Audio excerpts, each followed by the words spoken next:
Olá, tudo bem? O Entre Elas está no ar e hoje num cenário um pouco diferente. É que o nosso cenário está sendo reformado, o estúdio todinho para ficar bem novinho, especialmente para você. Enquanto isso, estamos gravando aqui mesmo, do auditório da Assembleia Legislativa do Tocantins. E hoje nós vamos abordar um tema muito importante, já que estamos na campanha do Outubro Rosa, essa campanha de prevenção ao câncer não só de mama, como outros cânceres que afetam a saúde feminina. E para falar sobre isso, a gente recebe aqui a Fabiana Brito, que é oncologista. Bem-vinda, obrigada pela presença. Eu que agradeço. É muito importante, né, a gente falar um pouco nesse mês, enfatizar um pouco sobre a questão das medidas preventivas, do câncer de colo de útero, do câncer de mama, e eu agradeço o convite para a gente estar falando um pouco, propagando um pouco de informação aí para a população. Com certeza, isso é muito importante. E a Viviane Silva, que é psicóloga, Olá, tudo bem? Tudo bem, e vocês? Graças a Deus, tudo ótimo. A Vivi, que tem uma experiência, é uma paciente oncológica. A gente fala ex-paciente? Em remissão. Em remissão. Olha que coisa boa, né? É uma vitória, né, Vivi? Sim, graças a Deus. Olha só. E pra gente falar bastante, eu queria que a gente falasse bastante não só do câncer de mama, porque o câncer de mama, ele é um câncer que as mulheres conseguem, de certa forma, vamos dizer assim, identificar mais rápido ou não.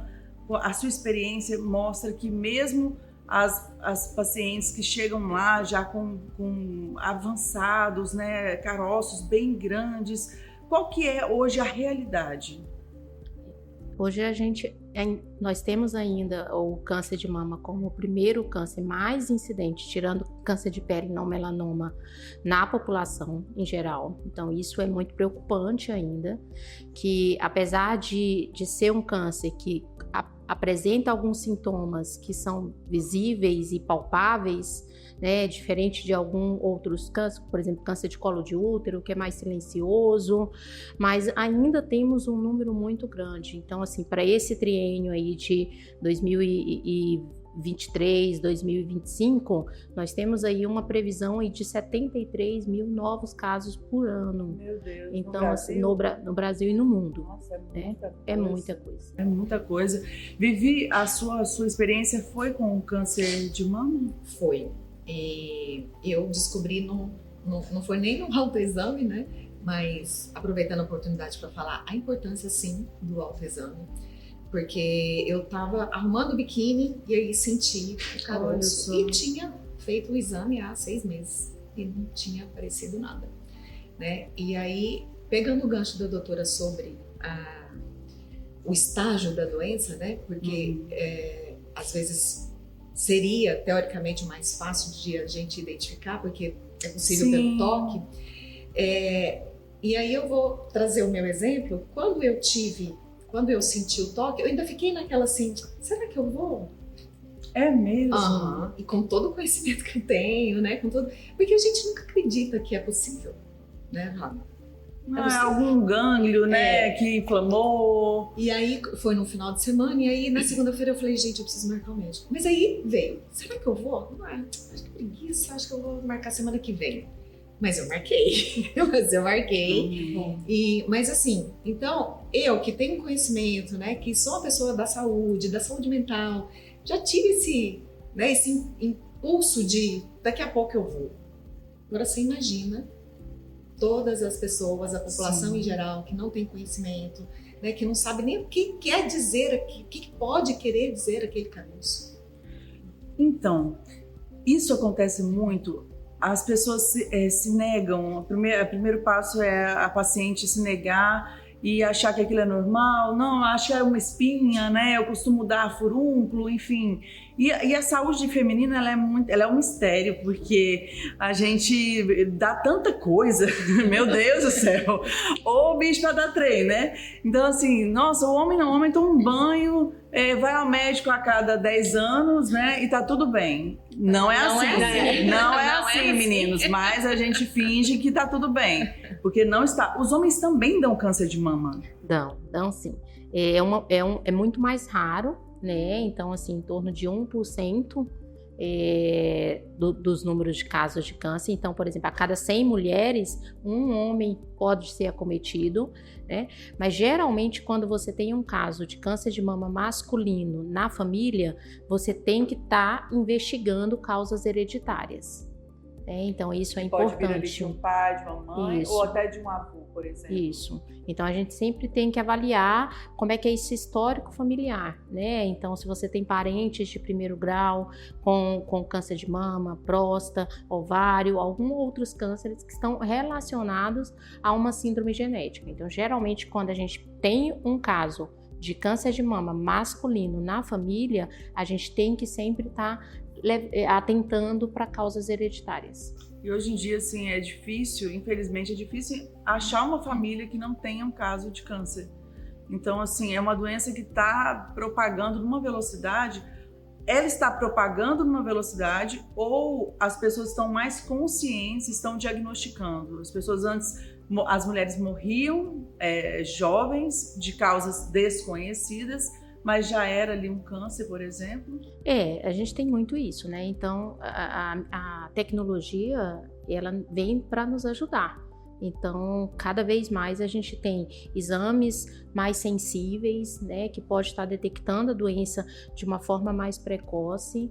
Então, existe uma vertente que esses números aumentados, aí, esses números exorbitantes, vêm muito junto com essa melhora da tecnologia, essa melhora da acessibilidade das pessoas à informação, né? Então, eu acho que isso é importante. Então, aí, consequentemente, acaba que você vai fazer mais diagnósticos. E Vivi, me conta uma coisa, você costumava fazer o autoexame? Costumava ir ao médico também? A partir de que idade você começou a se preocupar? Eu sempre fiz tudo certinho, né? Então fazia prevenção, ia ao médico, né? Ali, Papa Nicolau, a ultrassonografia, né? Que a partir dos 30, né? Ultrassonografia, a mamografia depois dos 40. Então eu sempre fiz tudo certinho. E aí eu descobri no câncer que eu tenho uma mutação genética, né? Então eu herdei. Né? Dá para descobrir isso? Dá. Hoje a gente tem testes genéticos, né, painéis genéticos, que é feito através da pesquisa do SWAB, que a gente chama, né, da saliva, né, e aí vai fazer uma análise do seu DNA e vai avaliar algumas mutações que estão relacionadas a alguns tipos de câncer. Então você teria câncer? Calma. De qualquer jeito? Não. O câncer, assim como, né, muitas doenças, ele é multifatorial. Sim. Né? Então, assim, ter a genética ela vai contribuir, né, doutora? Acho que uns 5% aí na manifestação da doença. Né? Então, assim, é um estilo de vida, é todo um contexto. E eu fui uma pessoa que eu fumei. Você fumou. Eu bebi. Eu peguei muito sol. Né? Então, a mutação que é o BRCA2, ele é de ovário, trompas, mama, pele e estômago, um pouquinho também, né? Uma probabilidade, né, doutora? Existem algumas mutações, assim, a gente fala específico. Dá até para identificar quais órgãos ele pode afetar? Na verdade, não é que quais órgãos. Através dos estudos foi avaliado que algumas mutações genéticas, elas podem predispor alguns tipos de câncer. Então, a gente hoje tem a síndrome mama, ovário, pâncreas. Então, por exemplo, que está relacionado, a gente fala do BRCA1 e BRCA2, que são os mais comuns, os mais populares, assim, que mais todo mundo conhece, né? Mas a gente tem outras mutações. Mas aí, então, essas mutações, elas predispõem a um grupo específico de câncer, não a todos os cânceres. Então, isso através dos estudos foi avaliando que certos tipos de câncer eles estão relacionados a uma ou outra mutação. E a gente nasce com isso? Você herda, né? Você herda, você pode herdar, e aí você também, existem aqueles casos ímpares, que a gente chama aleatórios na família, né? Que por algum motivo, efeitos de carcinógenos externos, tudo isso pode causar uma mutação, um defeito ali, né, e pode estar gerando também. Você tinha quantos anos? Nossa, me deu um branco quantos anos eu tenho, mas eu tinha 46. 46 anos, quando descobriu o carocinho. Quando eu descobri, e foi tudo muito rápido, porque quando eu identifiquei, aí eu já fui no médico, né? Não esperei, fui no médico, e aí já saí do ginecologista com o mastologista marcado, depois aí já fez a punção e foi assim, rápido. Então eu descobri, o diagnóstico foi dia 22 de julho, e dia 5 de outubro eu estava de sede cirúrgica. Olha, inclusive a gente vai agora para o intervalo, na volta a gente vai falar sobre esse tratamento e também as formas de prevenção, os sinais que o corpo pode dar e os sinais silenciosos também que a gente tem que observar. Não saia daí que o Entre Elas volta já já.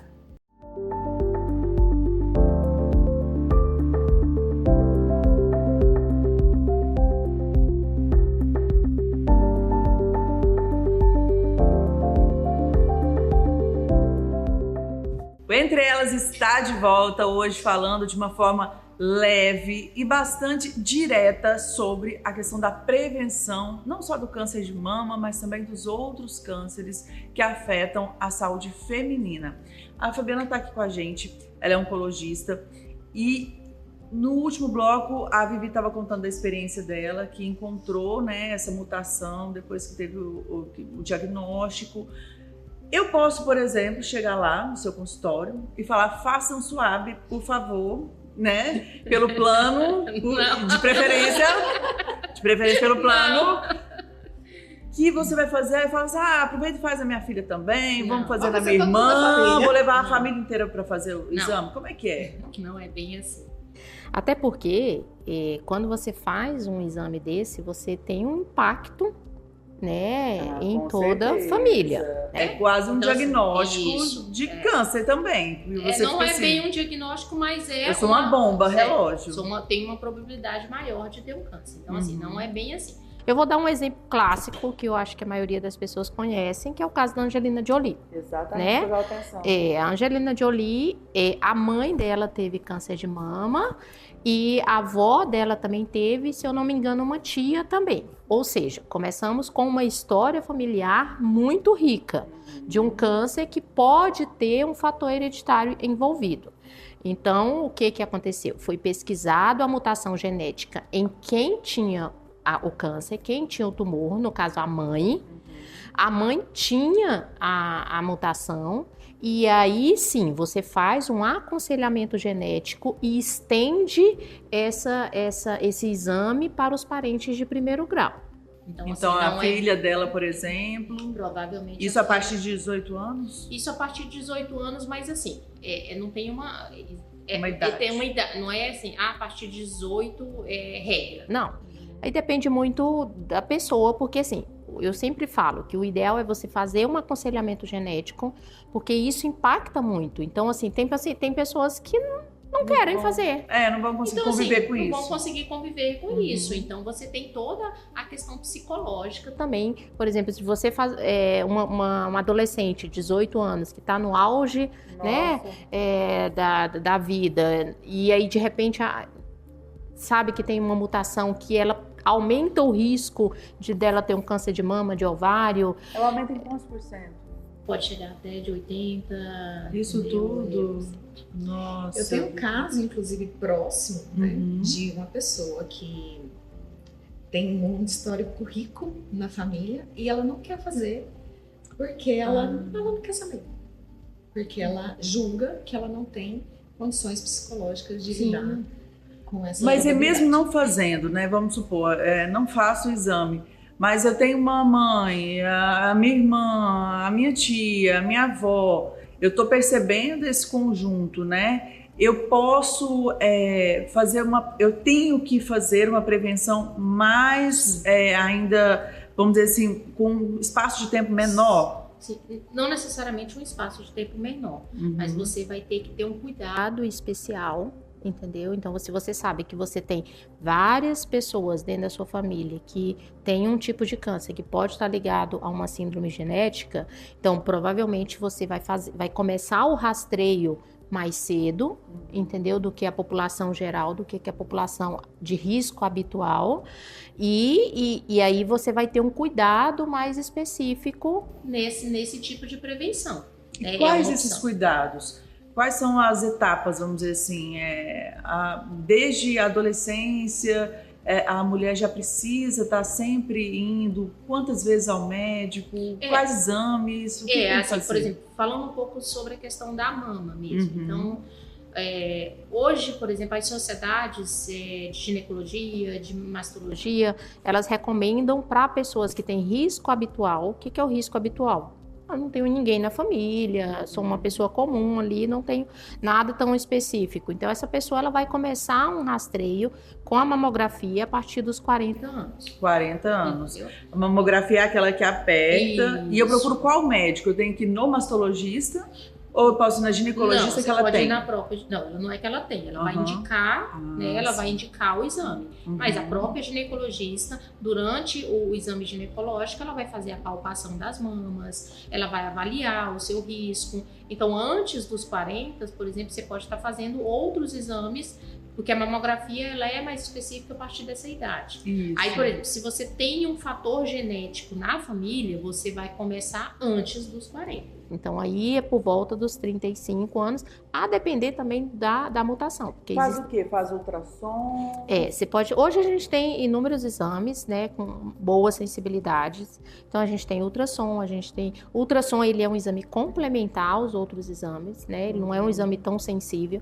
Mas hoje a gente tem a ressonância, a gente tem a tomossíntese, que é uma mamografia 3D. Então, cada vez mais a gente está tendo exames mais específicos e que a gente pode estar usando em pacientes mais jovens. E Vivi, quando você ia ao médico, você sempre ia com tranquilidade? Sim, exame de rotina. E a sua preocupação era mais ali com o útero, com a mama? Pelo menos a minha rotina, quando eu vou à minha médica, eu preocupo com a endometriose, eu me preocupo mais com essa parte daqui.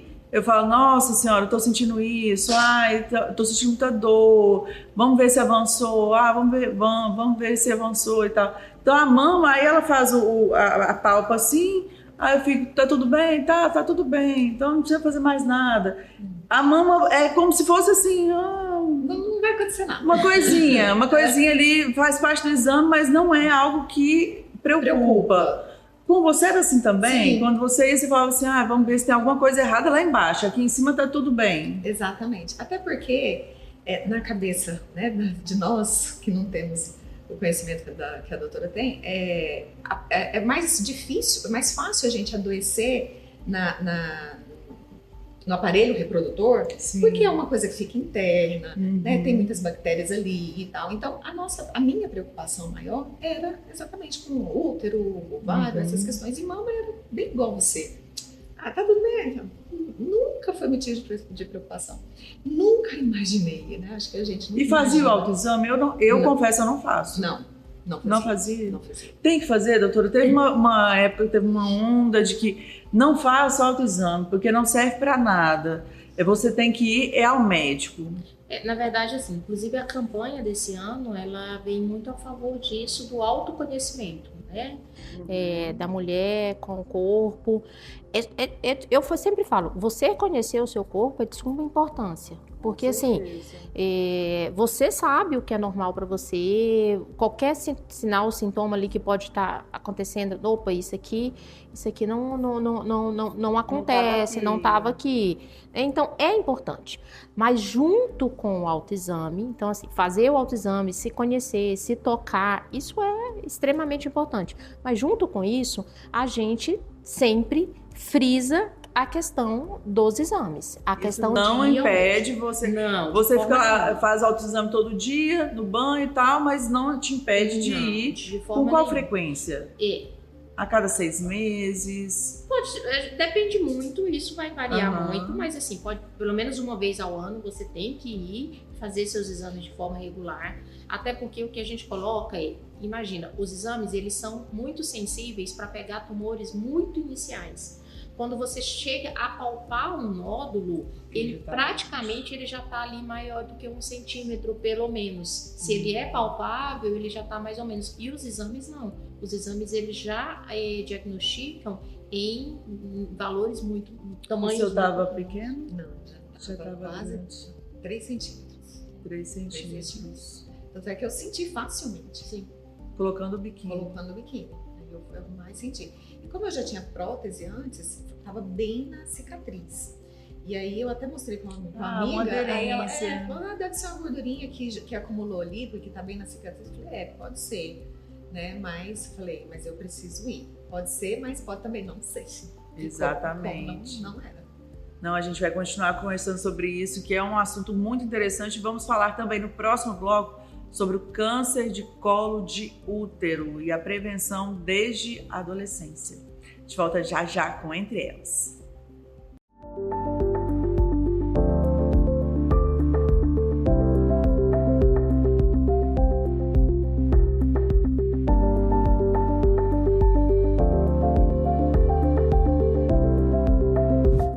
Estamos de volta com Entre Elas, hoje fazendo esse alerta da campanha Outubro Rosa, que deve acontecer durante, na verdade, o ano inteiro, né, doutora?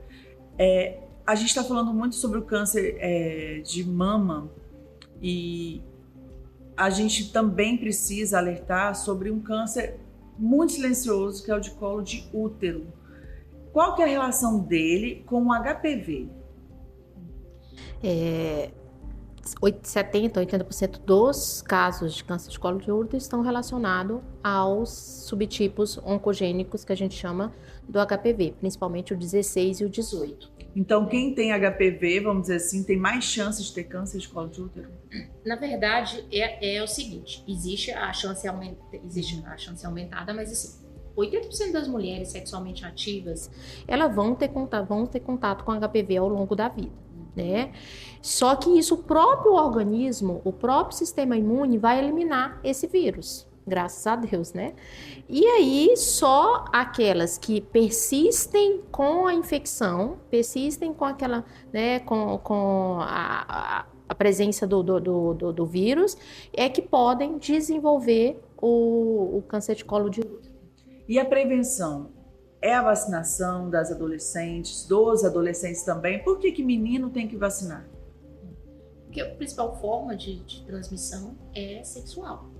Então, assim, o HPV, ele é um vírus que ele não está presente só nas mulheres, né? Então, os homens também, nós temos, porque o HPV está relacionado a outras doenças, né? Codinoma, né? Então, não é só as meninas. E aí, assim, é uma coisa que a gente tem que propagar, porque, assim, a vacina tá aí, existe, é uma vacina que vai prevenir o câncer, gratuita, entendeu? Então, ela tem mais eficácia. Por que para os adolescentes ali, né, entre 9 e 14 anos? Porque ela tem mais eficácia quando a criança ou adolescente ainda não foi exposto ao vírus, né, antes da iniciação sexual.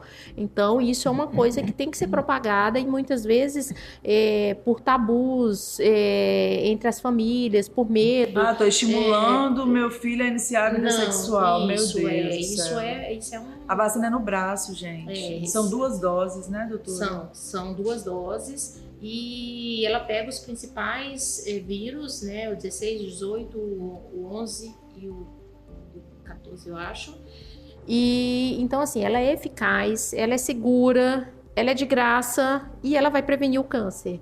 Então, assim, esse impacto da vacina nós vamos conseguir ver daqui 10 anos, né, que é o que a gente pretende diminuir o número de câncer de colo de útero, que ainda hoje é o 3º mais incidente e principalmente em locais mais que tem pouco desenvolvimento, está relacionado mais com essa questão também. Na região norte, uma vez uma entrevista, uma médica falou, região norte é como se fosse uma epidemia de câncer de colo de útero. E Vivi, depois que você teve o diagnóstico, começou o tratamento, o que mudou na sua vida? A Vivi de 46 anos para a Vivi de hoje? Tudo. Tudo? Tudo mudou. E Eu costumo dizer que o câncer me salvou. Porque eu Aquela vida que você levava. Eu tinha uma vida muito desequilibrada. Assim, eu bebia muito, eu não tinha frequência de sono, né? Eu não tinha muito tempo de qualidade com a minha filha. Então mudou tudo. Hoje eu tenho uma vida mais saudável, mais ativa. Eu trabalho com mais qualidade. Eu estudo mais, que é uma coisa que eu gosto de fazer. Né? Então tudo mudou. O meu lazer mudou. Eu acho que eu sou uma pessoa mais rica hoje, em todos os sentidos. Olha só. E essa questão de mudança, se a Vivi tivesse mudado antes, ela poderia ter prevenido? Quais são, assim, as ações que a gente toma no nosso dia a dia, na nossa rotina, que podem, vamos dizer assim, facilitar, né, a ter a doença? Na verdade, é assim, não tem como a gente multifatorial, isso. né? O câncer é multifatorial. Então, o que a gente coloca? Em torno de 80% das causas modificáveis, ou seja, depende de você. Eita, esse é o problema. Esse é o problema. E 20%, 10 a 20% ali tem um fator genético, que é bem menor. Então, assim, obesidade, sedentarismo, ingestão de bebidas alcoólicas, tudo isso vai aumentar o risco, né, de você desenvolver o câncer. Não dá pra gente afirmar se ela tivesse uma vida pregressa mais saudável, se isso não teria porque acontecido. Tem pessoas saudáveis que têm a doença. Sim. Então, aí você fica assim, já que eu vou ter mesmo, vou pra esbórnia, né? Só que o corpo humano, ele é muito perfeito, mas ele não é uma matemática. Não, a minha filha, por exemplo, passa protetor desde criança, com 5 anos a minha filha tem o costume de passar. Eu não passava nada, só um sabonete no rosto. Então, assim, a gente fica meio que refém. Aí você vai no endócrino, ele já fala, olha, seu desodorante tem alumínio, vai dar câncer. Eu falo, meu Deus, agora eu tô entre cheirar mal, micro-ondas, eu fico longe, ou eu fico perto, vendo a comida rodar. Sabe, então assim, tanta informação que chega, o que a senhora elencaria, vamos dizer assim, como mais importante? Olha, se você realmente está preocupada com uma prevenção, o que você tem que fazer? Olha, porque assim, o que a gente vê nos últimos congressos, que a gente está indo, é que a tecla da atividade física é a mais importante hoje. Uma alimentação saudável, atividade física. Atividade física, ela pode reduzir em torno de 10 a 20% o risco de você ter câncer. Muita coisa. Você fazia alguma coisa? Não, e não só reduzir, como também a atividade física foi o que me ajudou muito durante o tratamento. Sim. Olha só. E te ajuda até hoje, né? Ela tava ali, eu tenho que sair, eu tenho que fazer atividade física. Eu pensei, mas já tá arrumada, vai desarrumar pra fazer atividade física. E eu fazia foi na época da pandemia, né? Então, naquele começo mesmo que ninguém saía muito de casa, então a personal ia em casa, fazia comigo em casa. Olha só. Eu tinha muitas dores, né, por causa da medicação, e tinha dia que eu acordava com muita dor e eu pensava, vou ligar pra ela, não vem, porque hoje tá difícil. Mas eu sabia que se eu não ligasse, que se ela não fosse, eu só ia piorar. Então ela ia e muitas vezes eu fiz chorando de dor. Olha só. Mas quando a gente terminava eu já estava bem melhor. Então, assim, hoje eu falo que a atividade física, ela devia estar naquela pirâmide ali de sobrevivência mesmo, né? Na atividade física é igual comer. Comer é preciso para sobreviver, para a gente viver. Atividade física também é igual. Mas, gente, qualquer coisa, qualquer frequência, uma vez por semana, alivia. Os estudos mostram que pelo menos 3 vezes na semana. 3 vezes na semana? No mínimo. Né? Então, assim, já existem estudos mostrando vários tipos de atividade física, como atividade física de alta intensidade, cardio, uma caminhada. Na verdade, é movimentar-se. Você tem que se movimentar. Então, você não pode ficar parado. Então, assim, eu só consigo fazer caminhada. Então, vá caminhar. Então, vá caminhar com seu cachorro, entendeu? Vá passear com seu filho, mas vá caminhar. E outra coisa, é o processo, né? As pessoas tem muita gente que não gosta. Eu nunca fui amante da academia, mas assim, eu era disciplinada, eu sempre fui disciplinada. Mas assim, falar que eu gosto de academia, hoje eu gosto.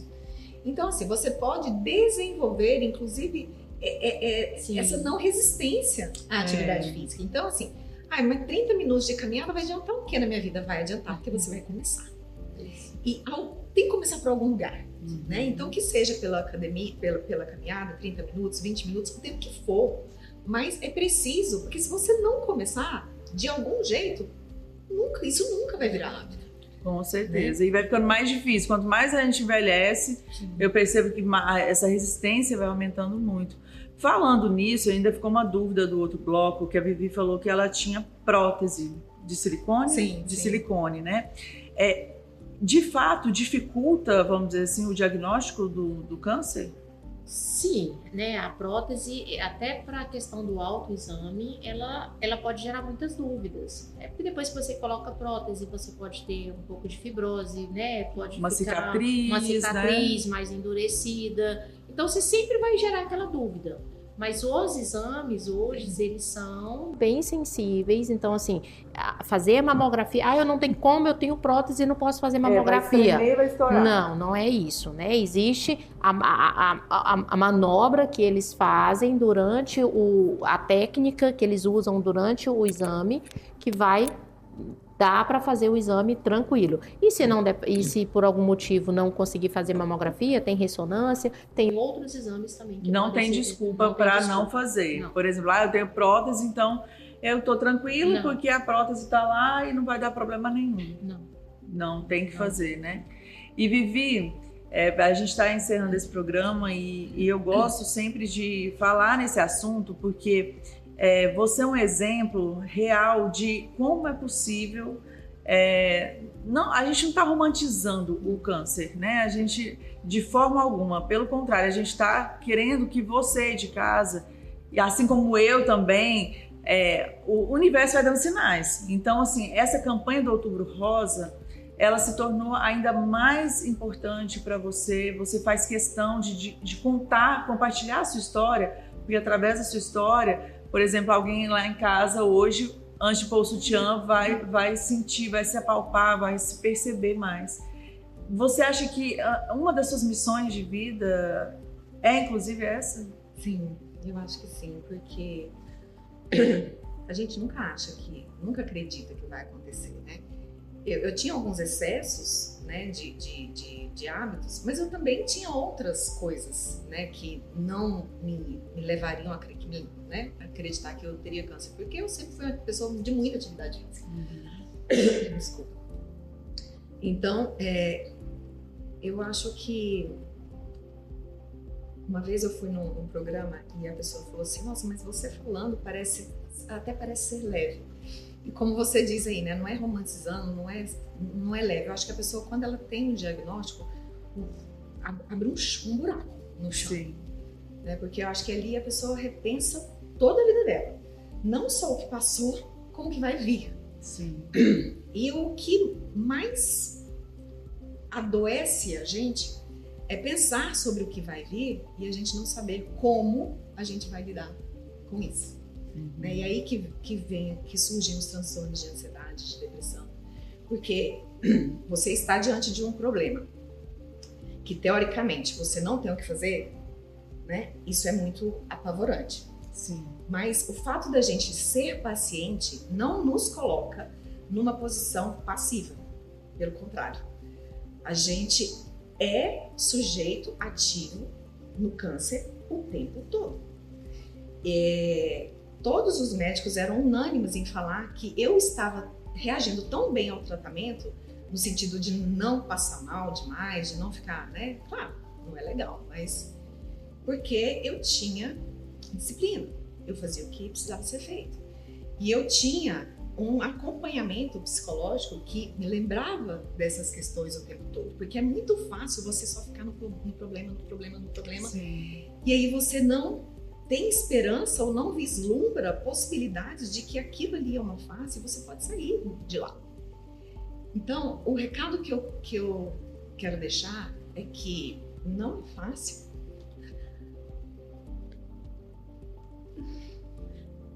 Mas é possível. É. Ela é a prova disso. Obrigada. Ai, gente, agora a gente vai sempre encerrar o programa chorando.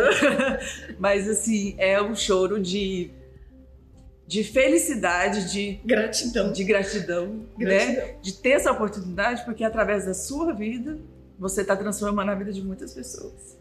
E é tão importante você ter profissionais que você confie. Eu tenho a doutora que me acompanha desde o começo, eu sou muito grata a ela, porque ela me acolhe toda vez que eu preciso. Obrigada. Que bom, que bom. Olha, gente, obrigada, Vivi. Obrigada. Mais uma vez. Todas as vezes que a gente fala nesse assunto, surge ali um pensamento de que antes era um atestado de óbito. Hoje eu vejo o câncer como uma oportunidade de você realmente, assim, fazer a diferença. Sim. Né? Não só na sua história, mas na história das outras pessoas, né? Sim, ressignificar, ter uma vida melhor e levar isso para as pessoas que estão próximas de você. Com certeza. Obrigada e parabéns, você é vitoriosa. Obrigada, doutora, mais uma vez pela presença, pelo trabalho, né, que a gente percebe quanto a sua fala ela é humanizada, ela é de acolhimento, e é isso que o mundo precisa. Eu agradeço e é uma honra, sabe, assim, eu falo que eu fui escolhida, né, não foi eu que escolhi, eu fui escolhida. E é uma honra trabalhar com paciente oncológico, porque não é um clichê assim, mas você aprende muito com eles. Ouvir a Vivi falando, essa vontade de viver, tentar melhorar sempre para que eles possam viver com qualidade, né? Não é só viver por viver, mas viver com qualidade. Isso dinheiro no mundo paga. Então eu sou muito grata e todo dia eu agradeço a Deus por permitir que eu entre na vida deles, que eu falo que eu entro no momento em que ninguém quer entrar, sim, mas eu não saio mais. É pra sempre. É pra sempre, eles viram amigos e é isso. Então eu tenho muito amor no que eu faço e eu faço mesmo porque cada detalhe, cada alegria, por menor que seja, nos diferentes cenários que nós temos dentro do câncer, isso é uma grande vitória. Com certeza. Para você de casa, nosso agradecimento também. Nós voltamos no próximo Entre Elas, sempre com essa visão positiva e que a vida ela vai muito além de coisas pequenas, né? O programa de hoje foi mais uma prova disso, que a gente precisa realmente estar mais consciente sobre não só a nossa vida, a nossa rotina, o nosso corpo, mas também em tudo à nossa volta, né? A gente ter mais empatia. Obrigada pela companhia. Nós voltamos no próximo programa.